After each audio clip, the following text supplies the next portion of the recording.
Our wasted days are the days we never laugh. If you can walk, you can dance. If you can talk, you can sing. We desire to bequest two things to our children. The first one is roots, the other one is wings. How can these beautiful proverbs have been developed in a country ridden with cruelty and injustice?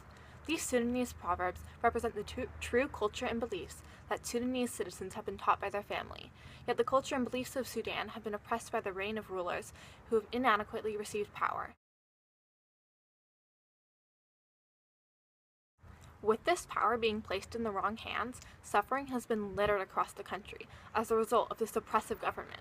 By the means of restrictive and violent action, Sudanese citizens have been restricted of Articles 19 and 20 on the Universal Declaration of Human Rights, which regards freedom of assembly, association, and expression. This right is of high intellectual and expressive value, as it restricts citizens from gathering and asseverating the beliefs in small or large congregations. This right has been banished from Sudan for nearly a century and continues to be violated today. It is saddening how unknown this act of injustice is, as it impacts such a large community. The Sudanese government has taken absolutely no steps to address the human rights violation taking place in their country, as they are honestly the cause of this infraction. The Sudanese have continuously had to deal with issues such as these violations, as they have been constantly partaking in civil wars on and off for the last century. Conflict has arisen in Darfur, which is a largely populated part of Sudan.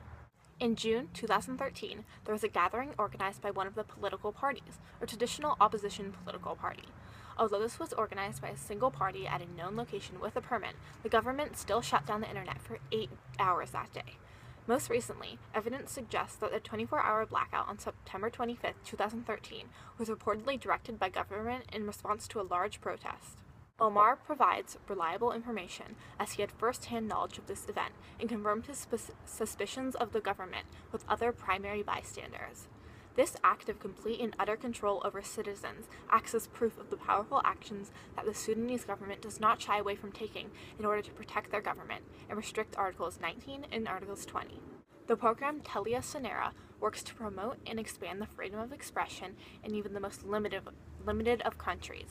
Telia Sonera was formed in 1990 to innovate countries and spread a natural respect for humanity. Supported by various investors, Telia Sonera describes themselves as a young company with long traditions. With their efforts, they've succeeded to reach out to certain countries to offer a helping hand, but unfortunately their actions have not yet reached Sudan. Amnesty International is an outstanding organization, as they not only educate on these 3 rights that the Sudanese are being deprived of, but of all the other issues the country faces as well. The Amnesty International webpage discusses issues such as crimes against women, inclusive of rape, and the risk of being arrested for indecent or immoral behavior or dress, which is a tremendously absurd violent outcome, and the issue in Darfur as well. This conflict arose from the two Darfurian rebel groups, the Sudan Liberation Army, SLA, and the Justice and Equality Movement, JEM, which holds opposition to the government in Sudan.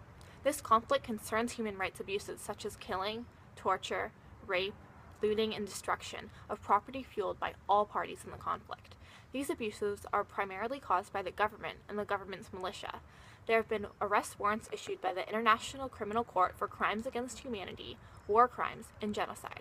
Amnesty International educates on all of this, as it is very inclusive of the violation of Article 19 and 20, therefore very relative to the issues regarding freedom of expression, association, and assembly. The Darfurian conflict is very much so connected to many human rights issues, as the government does not allow aid by humanitarian organizations based on the violation of human rights and humanitarian laws. Focusing back onto the freedom of expression, Amnesty International makes a large effort to acknowledge the fact that Sudanese government makes efforts to stop journalism. Journalists and editors are at an extreme risk for torture. An anonymous journalist tells Amnesty International that it is almost impossible to publish articles on human rights in national newspapers because of self-imposed censorship. Although Amnesty International has not been able to make a huge impact on Sudan, their efforts have been very significant, as they are of huge educational value, which is very important, as one of the most important steps towards conquering an issue similar to this would be by educating others and spreading awareness. As the root of progress is knowledge and ambition itself, education is at times the best way to make an impact on a suffering nation. With concern and awareness towards the issue in Sudan, realization dawns on the fact that the steps to address this issue cannot be steps taken by the Sudanese government, but it must be taken by outside forces and the citizens themselves. One possible step towards solving this issue could perhaps be involvement from the United Nations. Being an organization that maintains international peace and security, the UN needs to take this issue into their own hands and to make a difference. They would have the power to get other countries involved and make a difference in the Sudanese issue, as they have the resources, money, and amount of people necessary to make a change. Although this would be ideal and is a viable outcome, it is somewhat unreasonable to expect the United Nations to make such a large gesture, as they are preoccupied with so many other issues, which could be considered more urgent than the crisis in Sudan. Also, if the UN were to get involved, the issues involving freedom of expression, assembly, and association may not be of their top concern, as there are also more pertinent issues such as the injustices against women. Regardless of which issues the UN would choose to address, they have the potential to make monumental changes in Sudan and improve the lives of many Sudanese people. Another more reasonable effort which could be made would be getting more organizations similar to Amnesty International to step up and to make a difference. With a joint effort of many small organizations such as this, they could definitely make a huge difference. Even with the help of Red Cross, programs would be able to fly in and assist with the issues taking place. Thank you.